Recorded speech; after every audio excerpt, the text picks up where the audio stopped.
I'm going to talk today about the culture of human rights within the Arabian Gulf, because this subject is very much linked to the actual human rights violations which we see on a daily basis within the Arabian Gulf.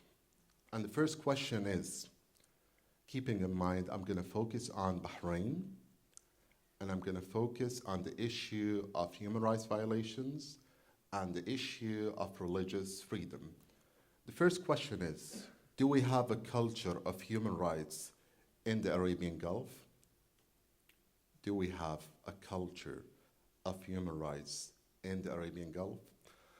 A lot of human rights activists and defenders might state that we do not have a culture of human rights in the entire world.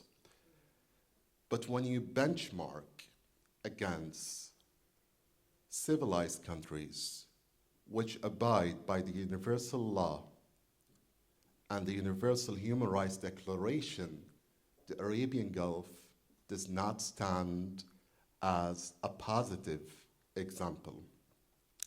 In fact, I've looked for definitions which define what a human rights culture is. A human rights culture is a lived awareness of human rights principles by an entire nation. It's a lived awareness. And this means that human rights values are not just words which are printed on paper. They're actions, they're laws, and they're transformed from words into a civilized manifestation of rights, principles, laws, etc. Unfortunately, we do not have a culture of human rights within the Arabian Gulf. And one might argue over here is that what's the relationship between religion and human rights? And does religion play a barrier role against human rights within the Arabian Gulf? I'm not talking about the entire Middle East. I'm talking about within the Arabian Gulf. The answer is that unfortunately, religion is utilized by brutal regimes, by undemocratic regimes, to enforce an area whereby violations of human rights are accepted and are seen as legitimate. So religion, unfortunately, is sometimes utilized within the Arabian Gulf as a tool to contain and as a tool to really face calls which are driven by the need to respect human rights within the nation. On the other side, moderate Islamists utilize religion as well to call for the acceptance of human rights. And we have two understandings of the Universal Human Rights Declaration. We have some religious figures who believe that implementing the Universal Human Rights Declaration is what's best for the region. And it's aligned with Islamic laws and Islamic norms. However, we have another school which sees that the implementation of the Universal Declaration of Human Rights is against our norms and against our traditions. Let's talk about Bahrain, and let's focus on Bahrain to give our lovely audience over here an opportunity to understand the actual situation in Bahrain. The reality in Bahrain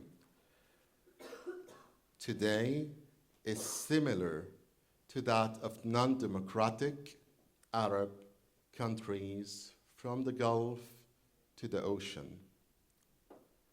Arabs in Egypt, Arabs in Syria, Arabs in Kuwait, Arabs in Libya are all calling for democracy and fed up of the absence of democracy within their countries. They cannot stand the continuation of human rights violations. And they're looking for true participation in deciding the future of their countries.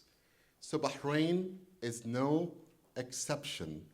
In fact, what happened in Bahrain was very much influenced by Tunisia and by Egypt. And I still remember the foreign minister of Bahrain, Sheikh Khalid bin Ali, delivering a statement in the national press saying that the fall of Hosni Mubarak, will mean the fall down of the entire Arabic tent, will mean the fall down of the entire Arabic tent. So it's very similar, and it's very much the same situation which is lived in other non-democratic Arab countries. This led to huge demonstrations on the 14th of February, 2011, whereby Bahrainis were calling for demands which are driven by a belief that they deserve better, they deserve democracy, and it's time to create a true transformation from dictatorship towards democracy. Bahrain has the longest lasting prime minister in the entire world. He's been the prime minister for the last 44 years. And when I was coming over, flying to Paris before coming over to Germany in my European tour, I saw a big picture of the prime minister. He's called Khalifa, the successor. And the picture said, successor, Khalifa, la ghayruka Khalifa. Khalifa, you will not have a successor. Successor, there is no successor for you, which means the whole mentality is to have the same prime minister until he dies. And this is unfortunately very similar to a lot of the Arabic countries. If we're talking about tribes ruling within the Arabian Gulf, it's pretty much the same as some republics. It's pretty much the same as what we saw in Egypt, what we saw in Tunisia, and what we see in some other Arabic countries, whereby a prime minister is a prime minister for life, and a ruler is a ruler for life. So people were demanding for a transformation of Bahrain to become a constitutional monarchy. And this is driven by a promise which was delivered by His Majesty the King of Bahrain, King Hamad bin Isa Al Khalifa, in 2001. In 2001, he promised us before a referendum to become a kingdom, to become transformed from an emirate towards a kingdom. And he said that the goal of Bahrain in the transformation towards becoming a kingdom is to benchmark against constitutional monarchies like the monarchies in Belgium and Holland.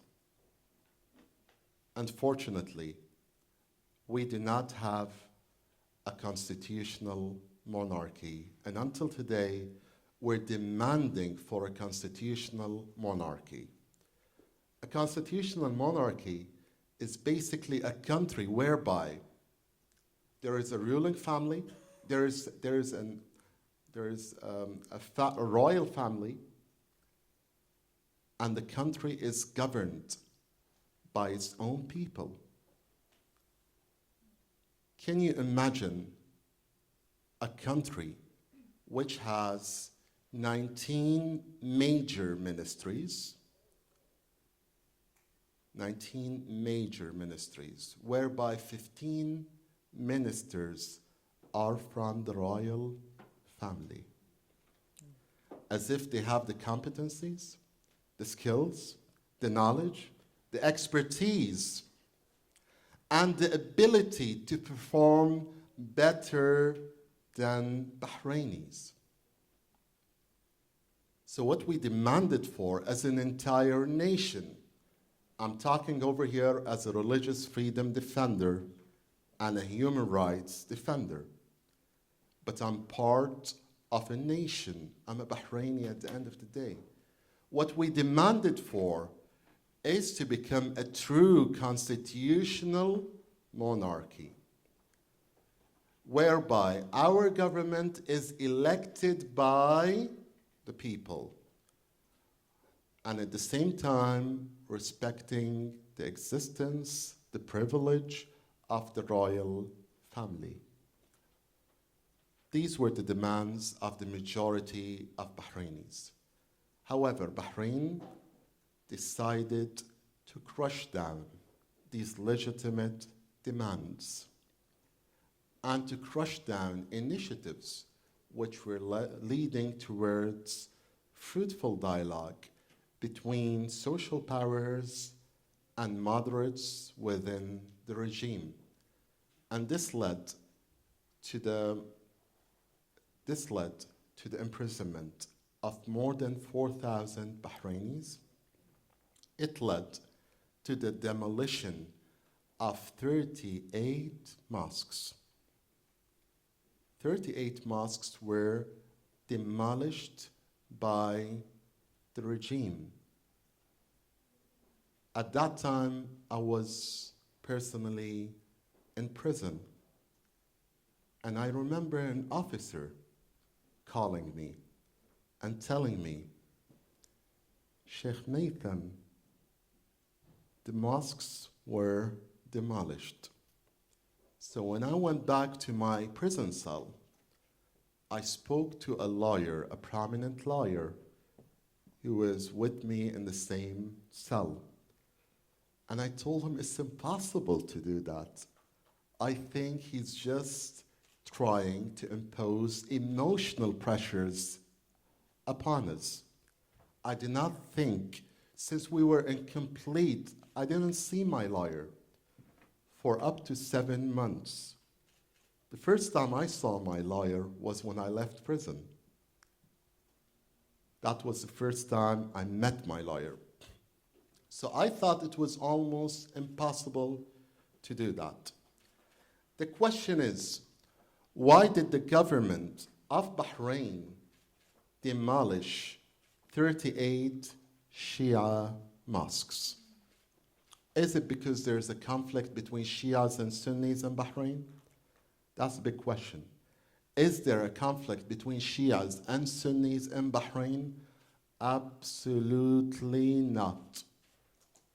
There's a conflict between people demanding for democracy and a government which has been appointed for the last 44 years.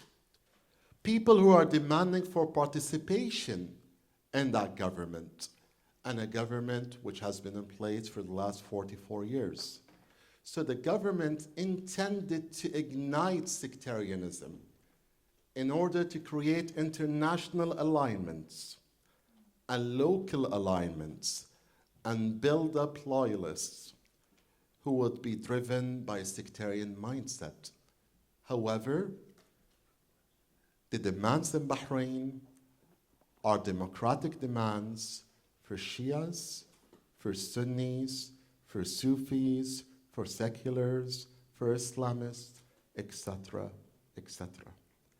And this was very clear to all our international friends who have visited Bahrain. And it is clear today as well for whoever I've met in this tour. I don't know if I have time left. Go ahead, all right. I'd like to thank you for that. The important point I'd like to state over here is that the government of Bahrain refuses to have a peaceful transition towards democracy. They refuse to create space for meaningful dialogue which will lead to fair representation of Bahrainis, regardless of tribe, regardless of race, and regardless of ethnicity or sect. This is what we're calling for at the end of the day. We're calling for the national identity to become superior to other identities like the sectarian identity, like the political identity, or other identities. We're all Bahrainis at the end of the day. And this could only be achieved by true transformation towards democracy. What are we looking for from our international friends? As I said, this is a lovely opportunity for all of us to build up on strategies, to work together, and to strategize an approach whereby we can broadcast our belief in democracy and human rights worldwide, regardless of what the other person thinks, regardless of his race, regardless of his background. He's a human being at the end of the day. And all human beings deserve to be respected, and dignity needs to be preserved by us. From a religious point of view, from a secular point of view, from any point of view, human dignity needs to be reserved. And I personally believe that's the sacred goal. Our goal of participating in the symposium is to look at methodologies through which we can strategize an approach of partnership to spread awareness about the importance of having democracy all over the region and the importance of denouncing violations of human rights, including Bahrain. I would like to state one last point. There might be a lot of questions about the roles or the role of religious leaders in Bahrain or in the region. And I think I need to highlight this issue clearly. Religious leaders who call for dignity for all, for respect of human rights, for social justice, for love and mercy, for prosperity for all, for transforming their countries to become countries which reach to a level of neutrality in terms of political and civil rights, need to be respected, while religious leaders who preach hatred, who ignite sectarianism, who spread corruption, who legitimize violations of human rights, are neither leaders nor are they religious. I'd like to thank you all for giving me this opportunity. Thank you.